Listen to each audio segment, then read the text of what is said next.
Hey everyone, welcome to another episode of Campus Conversations, the Shawnee Community College podcast. We are doing things a little differently this week as we have several guests, and we're talking about a groundbreaking event happening at Shawnee Community College later this month on March 22nd. It is a Saturday afternoon from noon until 6.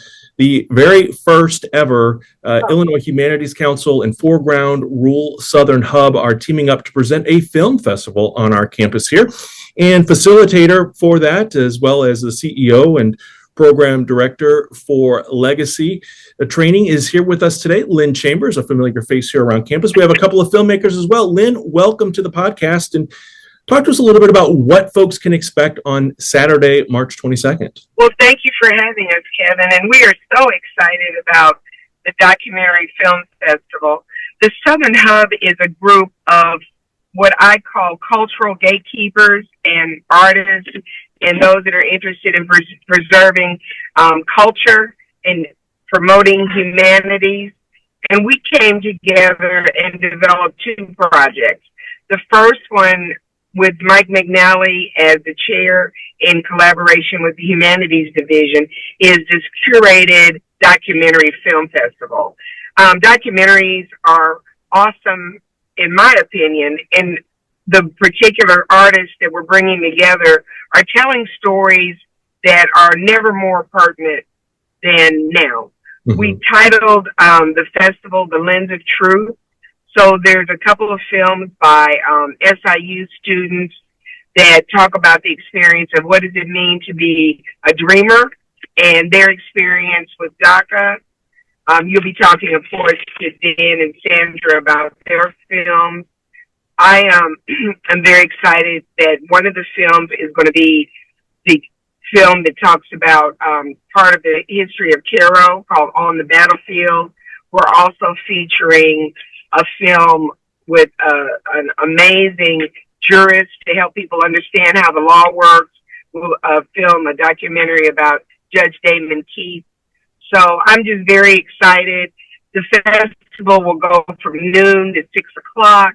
At 6 o'clock, we'll have a reception with the artists and filmmakers for Q&A and just mingling and talking to them more. You can float in. It's absolutely free. You can float in. There is a schedule if there's a particular film that you would like to watch. But we would love for you to be here with us the whole time because they're all awesome. Again, from noon to 6. We have Abby Asher, who's also presenting a short film about the history of Juneteenth. So that's just a quick overview. Sure, absolutely. And we will have all the information about the film festival on our website, and it'll be shared throughout social media, through Legacy Training, through Shawnee Community College, and other outlets as well. And you mentioned our filmmakers, so let's get right to them. Sandra Pfeifer is an independent documentary maker, and Dan Johnson, who is also a filmmaker. Sandra, you're from Johnson County area, rural Southern Illinois. Talk to me a little bit about what got you involved. How did you get started in becoming a filmmaker? Well, I started film school at SIU when I was about 45. Oh, okay. Yeah, I had been a photographer, black and white photographer, and I had a burning desire to make movies. And I was living in Polk County, which is close to Johnson County. Anyway, and to have actually a well thought of film school in my backyard was irresistible. So I graduated with a bachelor's in film production from SIU when I was almost 50. Oh, wow. That's awesome. And so talk to us about Against All the Odds, a story of courage, community, and spirit in East St. Louis, which is just a couple of hours up the road, so to speak, here from Southern Illinois. It is. As a matter of fact, it is still a 618 area code. Mm-hmm. So that initiates it into Southern Illinois, basically. Yeah, right, absolutely. Northern end. I actually was working on doing a film. I was going to do a film in St. Louis about a organization. It was before the Iraq and Afghanistan war, and the Black community was concerned about the fact that there would be a lot of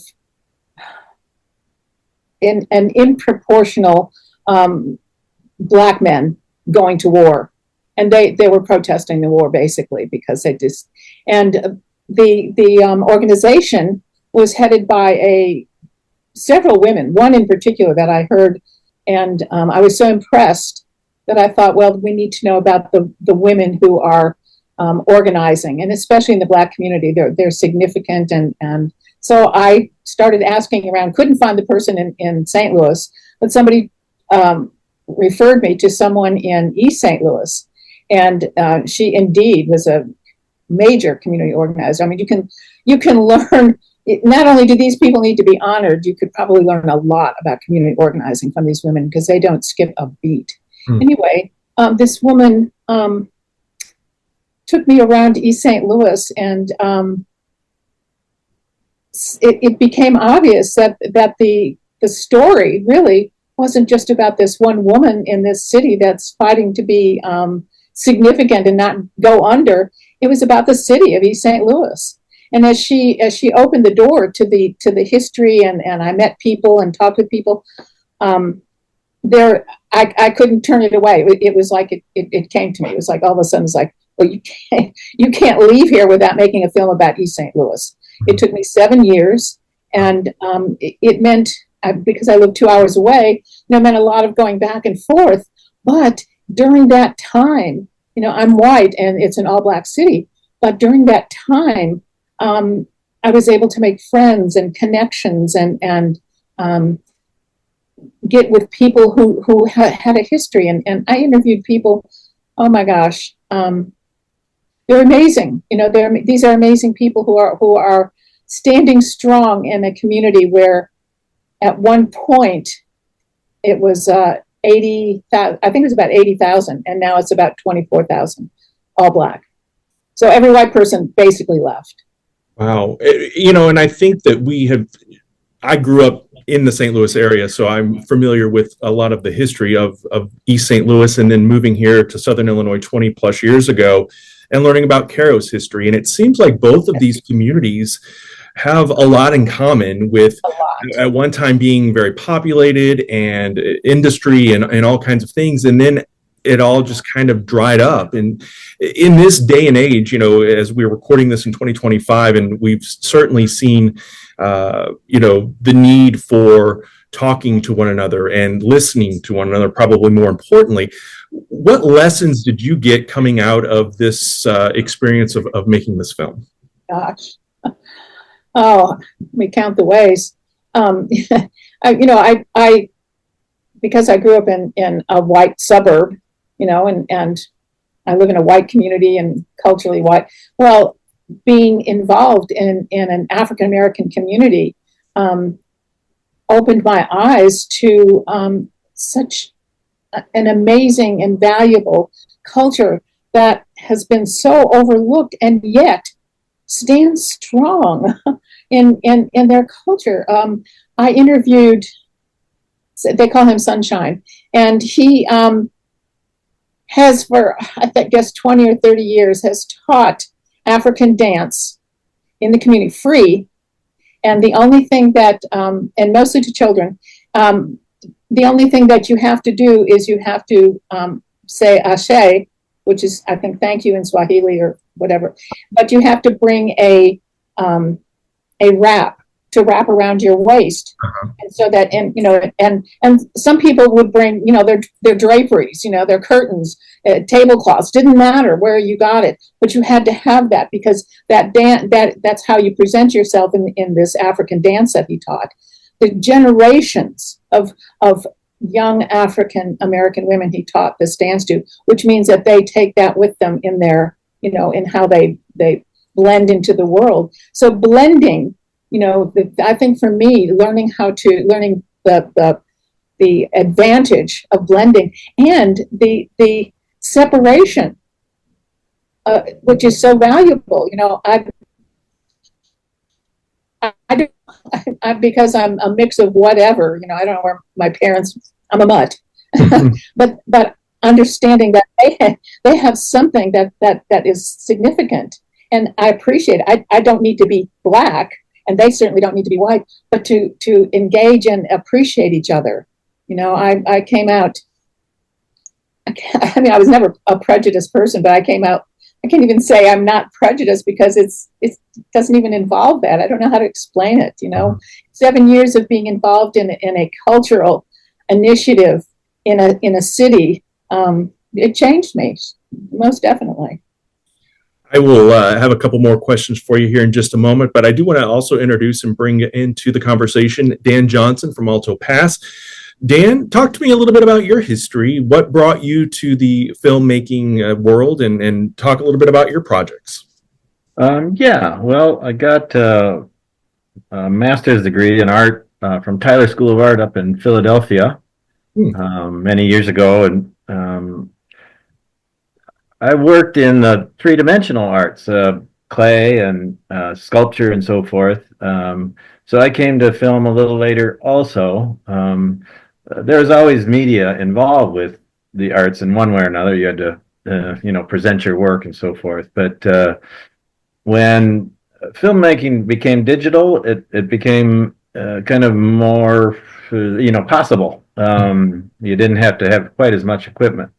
And so I got involved with storytelling through film, as opposed to storytelling through sculpture. A narrative in sculpture it's a little harder than a narrative in film, because it's the nature of the beast, so to speak. So I would say in early 2000s is when I started getting involved in film. Did narrative pieces, documentary pieces, short pieces. I've done music videos. I've done all kinds of different projects, little art pieces too. So I've had a great time with film. The Adventures of Robert Russell's Blues is the film that you are going to be showing on March 22nd. So tell us a little bit about that. Okay, so Robert Russell is a musician. I think he has a doctorate in philosophy, actually, but he's generally known as a musician. But he would always tell these fantastical stories of his adventures on the blues circuit. He'd go listen to them. He'd go to different festivals. He'd end up at different bluesmen's houses and so forth. And these were all fantastical stories. And I thought, wow, it'd be a good idea to get this recorded for posterity. And so I approached him. I said, I've really enjoyed these stories that you tell over a few beers or whatever, but maybe we could do this on film. And of course he had some input too. And he's a historian, a blues historian, I guess, would be a good way to describe him. He has this knowledge about the history of the blues, and so the film kind of morphed into from him just telling stories to a little history lesson. But he also plays the blues, so I put some of him playing in there, a little bit of the history, and also these crazy stories he tells. So it's a kind of combination piece. But I think it's fun. So, what do you hope people walk away with after seeing your film? Well, I hope they get a good laugh from some of the stories, and actually the lessons learned, to have a little sense of the history of the blues too. The whole stories about Robert Johnson and so forth. He gets deep into that stuff, and he was very affected by it as a kid, and he kind of tells that story too of his little history too. So yeah. Any challenges along the way in creating this documentary? Not really. He was really more cooperative than I thought he'd be. These are personal stories, and he was happy to tell them. And he allowed me to film him, with his craft of actually singing some of these historical songs. So not only do you get to hear the stories, but he also sings the songs that he's referring to. So yeah, that's awesome. Sandra, any challenges? You'd mentioned earlier 7 years in the making for Against All the Odds, and you're a one-woman show.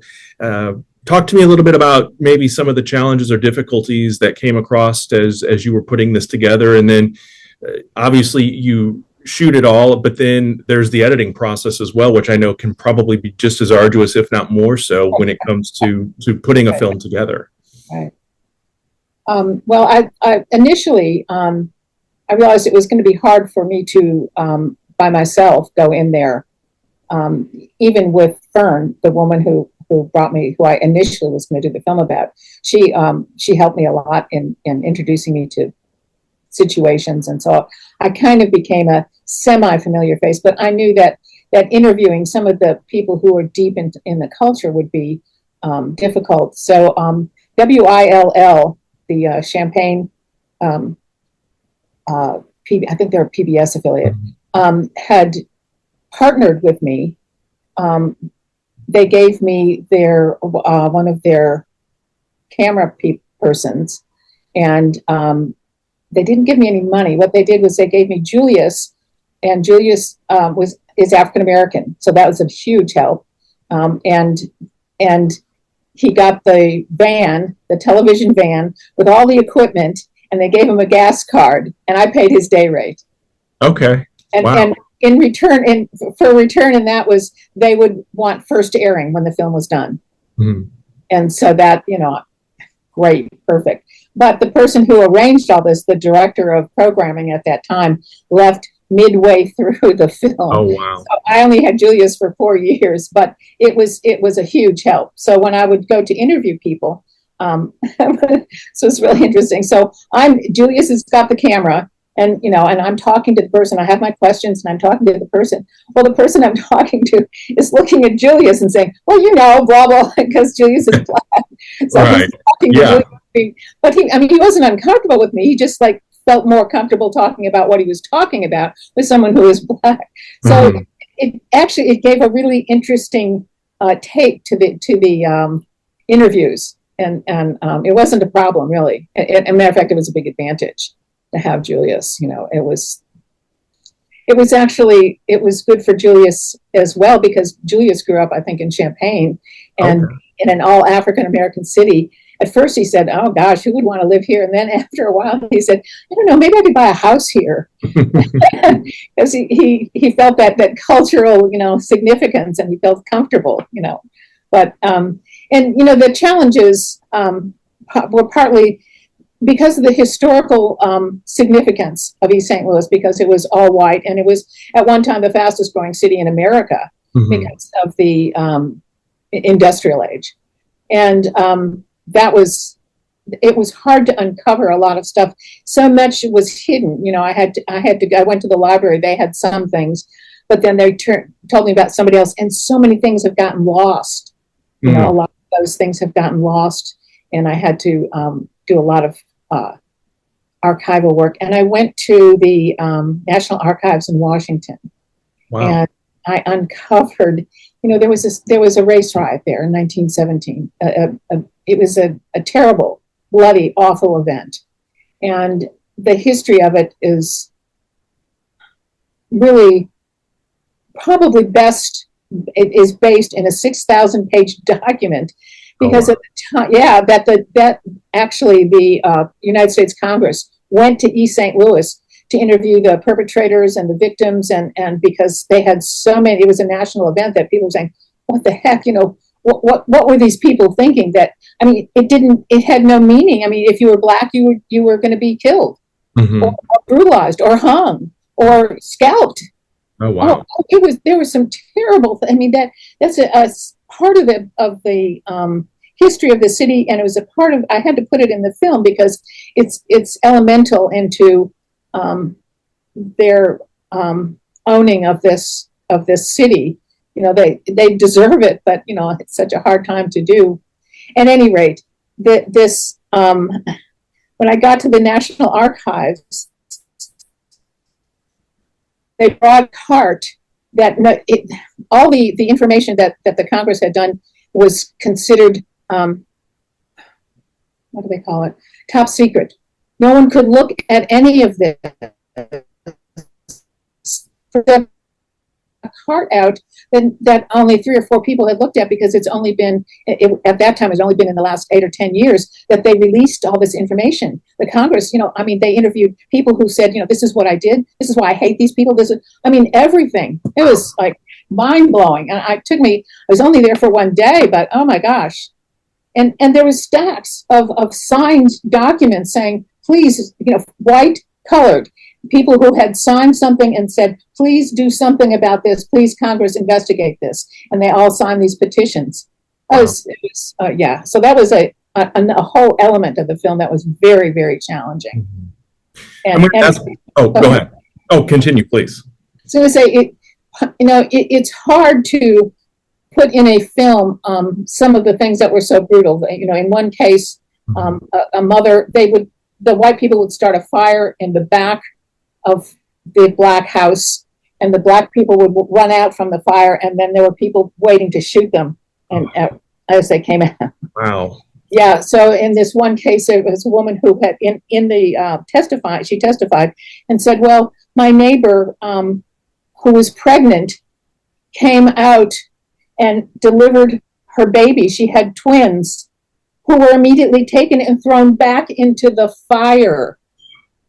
Wow. And I couldn't put that into the film exactly, because that's so shocking. It's like takes your heart chakra or something and just blows it up. Right, and what that would do is that would take the viewer away from everything else. So I had to kind of blend these terrible things, talk about them afterward. I could talk about them in discussion, but in the film they had to be identified, but not such that you would just like take your whole focus away, because you have to get the whole picture in order to understand the progress of this city from all white to all black. Mm-hmm.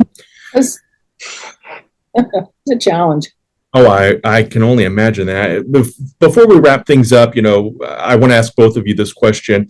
And Sandra, you worked 7 years on this, and you cut it down to a 60-minute film. So that had to be a challenge in and of itself as well. What happens to all the cutting room floor stuff, as they say? I know it. Well, I've got it all, and my plan is to, and I haven't done this yet, but I intend to take all everything and give it to the East St. Louis Historical Society, so that they have the original original footage of what I shot, and it would mean a lot to them. But I think my first cut was like 2 hours, and then my second cut was an hour and a half, and I kept trying. It was so hard. I'm sure at least a year of the 7 years was in editing. Oh wow. I've had like ridiculous amounts of footage and information, and oh my gosh, it took a lot. Dan, how about you? How do you make those tough choices when it comes to, because obviously documentary style or films that are specifically in this film festival, I'm looking at the list here, some of them are as short as 10 or 15 minutes, and there's a couple that are over that 90-minute mark, and as we mentioned with Sandra's, it's just at an hour. Yours is 47 minutes. So how do you make that call, or is it a tough decision?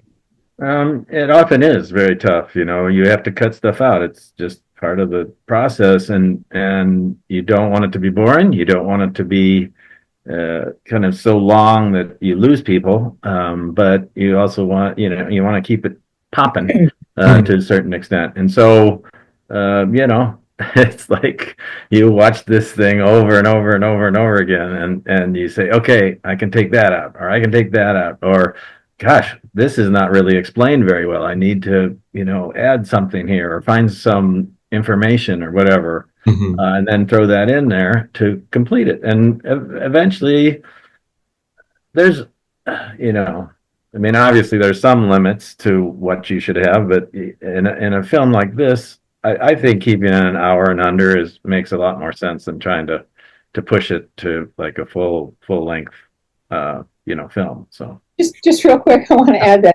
somewhere along the line, I can remember somebody saying, and I think this goes for all artistic and creative endeavors, you never actually finish it, you just stop working on it. True. That makes sense. You say good enough, right? Exactly. Good enough. Well, we've seen with this generation of younger people, it's the TikTok generation. It's the 8 to 10 second videos, and they're scrolling and swiping on. Obviously, with an event like this, there's no scrolling or swiping. So you're going to have a captive audience. As we wrap things up, Dan, we'll start with you. Kind of hinted on this earlier, but what do you hope in general that people walk away from this film festival, not just your film, but all of these films, because it's kind of a buffet of different styles and different lengths and different subject matters. What do you hope that people walk away with after going to a film festival like this, the first time that Shawnee College has hosted an event like this? Well, I think mainly you're hoping that people will take the information they've gathered and they've seen and are excited about and talk to other people about it. The idea is we're a society that shares information, and so I think that's a big part of it. You wouldn't believe what I saw in this film or that film, and it's a hopefully conversation starter, and hopefully if you're interested in one of the films, you will do your own research and delve into it even deeper. So I think it's kind of like a spark, to help people get going. Yeah. Sandra, is it fair to say that, as an independent documentary filmmaker, you're entertaining, but you're also informing and I guess trying to bring those two together to put out a final product? Clearly, most of my films are what I would call social issue, but I have something that I read. I call it before film notes, which I kind of prep the audience to something that's really kind of simple, which is once you learn something, you can't unlearn it. Then you become a steward of the truth. So what I would hope is that people leave with something that they didn't have before. And again, if you're interested enough, it will stay with you. But understanding documentaries in that sense, that you're being given something that you may not have known before. And so, be careful with it, take care of it. You're a steward of the truth. Very well said. Thank you all for being here today. Does anyone want to add anything before we wrap up this week's episode? Well, I hope people enjoy the films, and I hope we get a nice crowd. Awesome. Yeah, me too. Thank you for doing this. That's really nice. Absolutely. Lynne Chambers is joining us again. Lynne, anything you want to add before we wrap up? Oh, I just saw there was some wonderful sentiments expressed by these two amazing filmmakers, stewards of the truth. I'm going to carry that one with me, Sandra, and the importance of starting conversations, Dan, and taking this and really making a difference in our society. That's the power of art, no matter how, quote unquote, underserved it may be, has the opportunity to interact with magnificent local artists. So we're very excited to be a part of it. And thank you again, Kevin, for this opportunity to be a part of the podcast today. Absolutely. Friends, we invite you again to join us on Saturday, March 22nd from noon until 6 at Shawnee Community College. The address is easy enough to find. It's 8634 Shawnee College Road in Ullin, Illinois. We'll have all the details on our website and beyond. So thank you again for joining us for this week's Campus Conversations. We'll see you next time.